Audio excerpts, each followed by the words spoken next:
Well, ERCOT asked us to conserve energy again today. That is a big question as extreme heat does put a strain on the power grid. Yeah, Cleo Green is watching the conditions this morning. And Cleo, a lot of folks not happy with ERCOT this week, although our poll numbers, quite a few are saying they're trying to pitch in.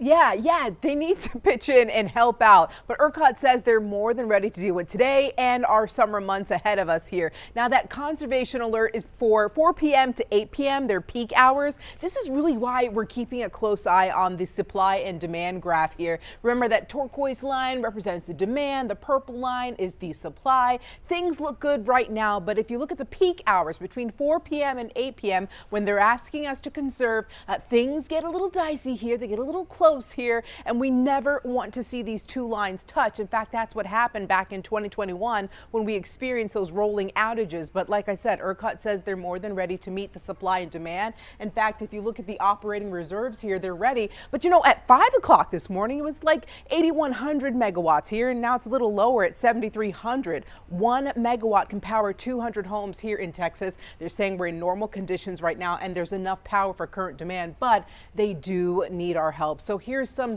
tips to conserve energy, and they can also save you some bucks too.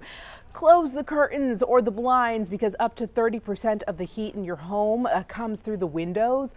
Avoid using those large appliances like washers and dryers during the peak hours between 4 and 8 p.m. And then unplug and turn off anything you're not using. You can also turn up that thermostat a degree or two, especially if you're not home. If you're going to be gone for the day, experts say to keep your AC on since turning it off to save money doesn't really work in the long run. Now check this out here because ERCOT says the grid should have enough power to handle the hot heat this summer, and a big part is thanks to all the renewable energy generators like solar and wind that Texas has added over the years. But honestly, natural gas is really the driving force that keeps us ready to go to meet that supply and demand. Once again, looking at the operating reserves, there's more than enough to keep us steady here. There's enough power to meet the current demand, but they need our help between the hours of 4 p.m. and 8 p.m. I'll send it back to you, Mark. Yeah, thanks. I know the AC will be cranking today for most everybody, Cleo. Yeah.